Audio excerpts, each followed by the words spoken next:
What is up, down, and sideways, all you beautiful individuals? It is another episode of League Unlock. Eric and Mark here with you beauties for, I'm going to be honest, a lot of the games on the schedule over the weekend, a little bit underwhelming. Sometimes you get into this tempest, eye of the storm of kind of bad matchups across a lot of the regions. That's just how scheduling works. But thankfully, the heavy lifting again done by the premier region in the world, the LCK. We got the top 4 squads all going head to head, including the pair of 3-0 squads in GENG, Dplus Kia, and this is just another page, another chapter in the history of this rivalry. It seems to play out the same way every time. Dplus looks amazing from the get-go, like they're ready to ascend to that top dog in the LPL, and then the series slowly fades away from them. Even with a lead in Game 2, GENG finds one team fight to get back in and doesn't look back. Dplus Kia is that boxer that comes in the ring. They're all hyped up. The pregame, everything has been going fantastic. They land that first mega haymaker. They think that the fight is all theirs. They're going to be all offense. They get hit with that counter punch, and then they stumble, woozy back into their own corner. And GENG finds a way to power through as the heavyweight champion. This was a wonderful series. Yes, you laid it out. The LCK, old, reliable, not going to disappoint for a weekend showdown. And we get that with Dplus Kia and GENG. And out of that first game, it was all Dplus Kia. This was all the success that you wanted to see from this team, being able to be proactive in their team fights, being able to get the right positioning and outweight some of these engages from GENG. Dplus is able to power on through commandingly through this first game to take the advantage. But as you said, you get to Game 2, you get to this game-breaking team fight, and guess who it is? Chovy finding a way to be the difference maker. Yeah, and I mean, Keen had a very back and forth Gwen performance. He was dying in 1v5, trying to outplay and then taking over team fights later. Obviously, we continue the theme of Showmaker being far and away the spiciest advocate and picker on this fearless draft. The Cho'Gath mid. Again, it looked good. It looked good in this one before you realize he's actually not tanky at all. And if he's not working in tandem with at least somebody on the squad, he's going to get blown up and popped. And that's kind of what happened in these final team fights. And again, the momentum carries over. GENG takes away the Game 3. This is a spicy. Zed Jungle, we talked about at first stand, was supposed to be a thing coming around. We have to wait 11 years. The last time we saw it when it was Dandy picking it in the LCK, but Canyon gets yet again some revenge against his former squad. And this has been a pick that's hovered around kind of this little status as a pocket pick, as a, meta breaking type of style of something to take through, but it's never really come through and being utilized into the power that it was able to take in this Game 3 with Canyon being that threat out there on the Rift, really making that, ninja assassin get all around, visit every lane, pop off type of thing. Really was special to see and really loved seeing this one come through. I think there is something to note, as you said, about Showmaker emerging as one of the most exciting guys in the LCK to see throughout Fearless Draft. And you see that with that Cho'Gath pick, but it's just a situation where there's not enough around it to be that difference maker. It is something that is changing it up, but it needs something else to get across that finish line. And as you saw with GENG in this situation, yes, that Zed was different and it was causing havoc and creating things else, but it did get the necessary support from guys like Chovy, like Ruler, when it was counted upon in these team fights. And listen, the Vex in the Game 3, this is supposed to be some type of counter pick. There were lots of dashes on this squad for GENG, but what's supposed to be a laning advantage is a laning neutrality when you're going up against Chovy, because he was absolutely fine on this Silas. The Vex has one good team fight where Dplus looks like they'll maybe get back into this game, but really you're left with this series feeling kind of the same as you did before. Dplus are not quite ready to take that next step into the absolute upper echelons of Cloud9.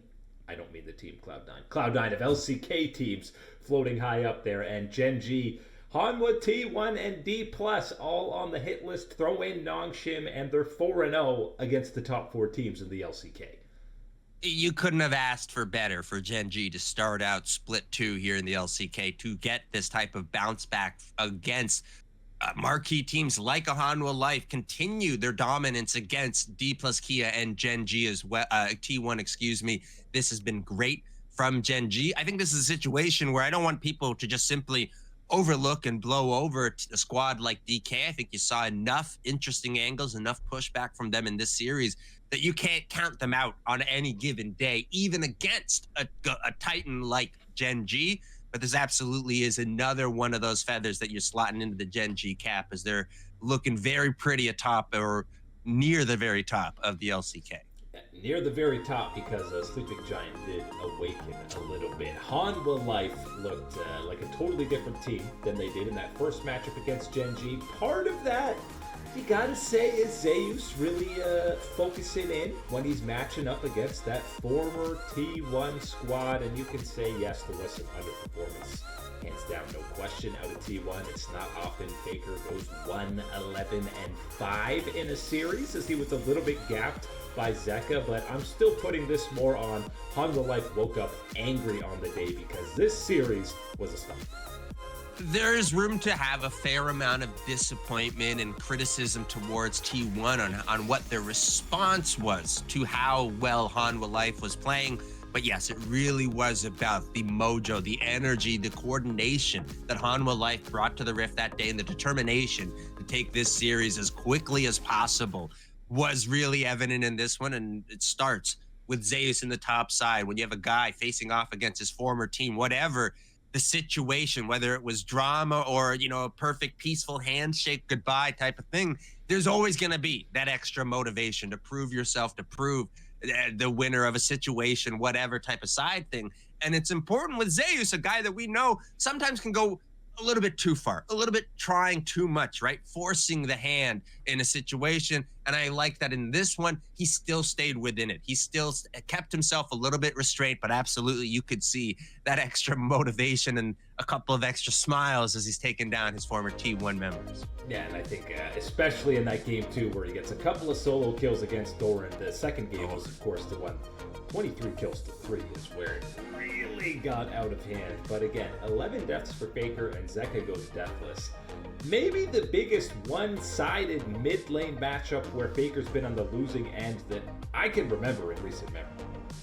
And this is one of those ones where you just have to trust in the history, trust in the numbers, trust in the legacy of a player like Faker to find that bounce-back performance, and that this was, a down performance on him, but also that success for Zeka that needs to be acknowledged and kept track of with Hanwha Life having this type of success, what he represents, that unique mix where it's different than, say, talking about Showmaker and his aggression, and then Champion Pool that he can bring through, Chovy with the clean, responsible CS and perfect executions. And then you go over and you got Faker and you got the situation with Zeka.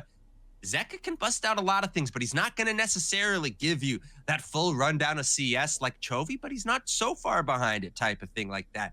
So absolutely, this is just a tip your cap over to the side of Hanwha Life, over to Chovy and what they were able, Zeka, what he was able to do in the mid lane in this series. And for T1, you got a lot of things to go back and try to work on and everything else. And it all starts with a lot of things before we're talking about the one that you've talked about the entirety of this time with Guma and Smash as that ADC. Yeah, and that, I think, for the remainder of the split is going to be the first topic of conversation in regards to T1. Neither slot Guma in this series. Is it going to make a difference? No. Maybe they last 5 minutes longer. Maybe they lose 5 minutes quicker. They were going to get stomped either way on this day. Kyria also kind of had a rough series, but mainly you're saying, look at this two-headed beast of Hanwha and GENG now atop the table in the LCK. Absolutely terrifying prospect for everybody to match up on, but I'm sure we'll be hashing out some more drama for T1 as the season goes on. LEC over the weekend, again, there weren't that many huge marquee matchups, but the most hype ones for me. And we're always seeing who's ready to bat up to G2 and KC's level to be atop the table in the LEC. The Fnatic versus Vitality matchup was, even though it wasn't a 3-game set, was a bit of a banger because you had Niski and Karzi getting solo kills, getting solo 2v2 matchups against Mickey and upset, only for Fnatic to bring these games back, mainly on the back of a titanic performance out of Razork, proving why he's been in contention for the best jungler in EU for what, going on 3 years now? Yeah, and I want to make sure we're giving a little bit of a check-in and shout-out to your boys, Carzzy and Niski still, because, yes, getting it done in that 2v2, doing as much as they can and really progressing and looking better for this Vitality team to show a little bit more teeth and fight. Problem is when Razork is operating on the way that he is, when he is on a champion like Poppy, like a Skarner, and having the time of his life going from lane to lane, doesn't matter what type of success you're generating in that 2v2 because you're going to have problems out there on the Rift. And that is exactly how things played out. Felt good to see Fnatic play up to this level and eventually really come through the finish line in the fashion that you do want to see from one of the top teams in the LEC. But I think you could still ask for more when we're talking about what you see at the ultimate high end when we're comparing it to a G2 or even a Carmine Corp. Yeah, and it feels like Fnatic is almost held to a different standard when you're talking about clean performances. A 2-0, regardless of how the games play out, to me, is a clean series out of Fnatic, because even in some of the more dominant wins, there's some messiness. It takes longer to close out than it should. It's a slow start because your most veteran bot lane is getting solo boloed by a guy who just rolls off to support like a month ago. It's never immaculately clean, but by Fnatic standards, pretty squeaky today. Yeah, we can take that one for Fnatic. And again, as I said, not necessarily enough that it's pushing you to say, yep, bring on G2, bring on Carmine Corp right away type of thing. But it is solidifying where you feel, where your standing order is in the LEC, so you can start to gear up as we move into the eventual playoff rounds. Fnatic, we were always more confident we're going to get back to that contender status. It's Koi that's been the bigger question mark after that 0-2 start against the two top dogs, but they have bounced back in brilliant fashion because there was no doubt on the day against this Team BDS matchup, and we got to see a little bit of spice. Mirwin brings back the Varus top, which we knew from their winter split last year, fun run, and more importantly, yes, Elyoya's early and mid game were fantastic on Xin Zhao, but we're seeing Koi play a little bit more patient. They're not rushing things, they're being more calculated and smart around the map, which was the main gripe I think we both had with them throughout the entirety of Split 1. And I think right away that shows just how much more comfortable this group is operating together, communicating, moving through the different phases, stages of a game, where they feel that even, whatever the lead is, whatever the time point is, we're still in control. We got this. Keeping everything cool, calm, and collected is an important factor, because I think you go back, you look at the previous split, and you can see moments where they're rushing it. They're taking a risk that you wouldn't necessarily take in this chance because you feel like you are on more of a timer to get it done than you actually are in these situations. So having that little bit of an extra, take a deep breath. We're still moving on fine. Keep the plan rolling through here, and seeing the success from Movistar Koi after that rough start with G2 and Carmine Corp, probably as we call it again, the very best, worst start you could ever have in the LEC. They're paying it off right now with those 2 wins and climbing back into that contention for the real spot. And again, we saw it time and time again last split. It was games that they had big leads that they were throwing away, that they had no business. They even did it earlier against Carmine Corp in that series. They should have won that series, but they threw away a big lead. So it's about that calculated confidence where, okay, you have the lead. You don't need to rush into this fight when everyone's not on the same page. You can play it slower. You're in the driver's seat. When you have these leads, it's the opposing team that the pressure should actually be on to have to do something to step up when you do get ahead like that. So excited to see that growth out of number 1 Jojo Pion, and then extended to the rest of the Koi squad to really cement themselves as at top 4 squad in the LEC. Top 4 in the LTA is pretty much remains the only thing to pay attention to in that league, and we're still in best of 1, so obviously viewership, attention span is not at the highest. We did at least get 2 of the big guys matching up. We're talking 100 Thieves and FlyQuest throwing it down. And talking about pressure, no game further encapsulates the point that all they have is quit to engage and make some plays. Because time and time again, it was the Ari out of him that just felt forced, like nobody else on 100 Thieves was doing anything, and it was fully on his plate to have to do something. And it's one of those situations where then it turns towards, well, I don't know if Quid is necessarily at the point in his own career, his own development of his skills where you can go, okay, it's all you, it's only you type of situation. Not that that ever is really ideal for any organization or team, but there certainly are players, legends throughout the history that are able to take that type of role, take that for their team and be that engine. I don't think Quid is there for 100 Thieves, and I don't think it'd be fair to expect him to be there and to be able to operate at that type of one. Now, I don't think they're asking him to operate at that type of one out of just that is our prime strategy. It just seems to be that is the only strategy that is available right now for these 100 Thieves. And on the flip side, all what you wanted to see from FlyQuest, still very much controlled, still very much that top power team in the LTA. And they did look like that against 100 Thieves. It was a little messier for FlyQuest against Shopify in their second match of the weekend. There was definitely some back and forth, and perhaps some team fights a bit gifted to the FlyQuest boys from Faker coming in on Talia wall, getting caught out, and then it becomes a 4v5, and the fight lasts so long. Your boy is able to TP back in just in time to get aced again. I don't know.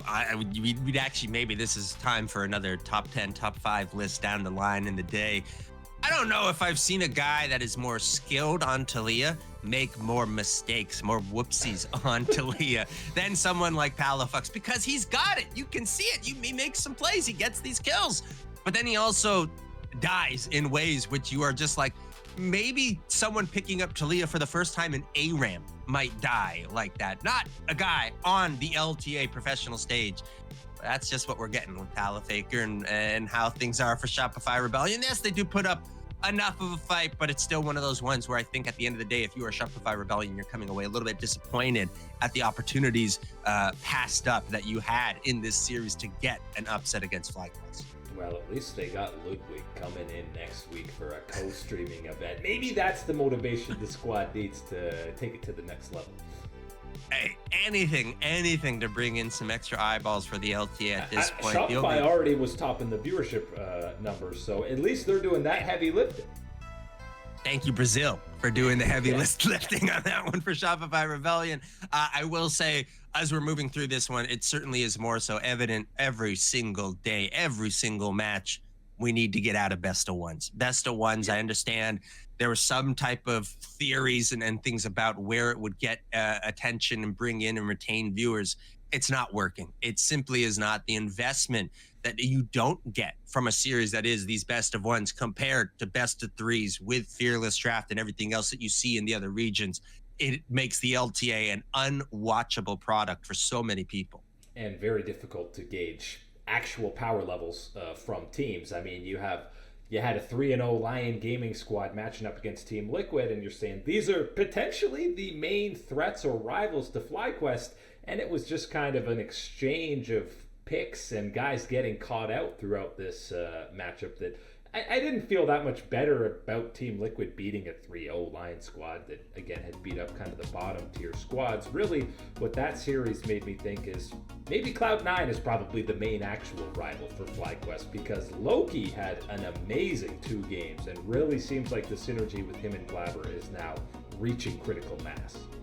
And that's the exciting thing, because you knew that with this Cloud9 team, whether where they were at the beginning of the year, you had to anticipate that as guys like Loki, as Thanatos continue to get more comfortable, more synergized with this whole organization and this roster, you would see Cloud9 continue to excel, continue to improve and become a sharper team within the LTA. Already seeing that now when you're comparing them to a squad like Team Liquid or even that the former 3-0 Leon Gaming.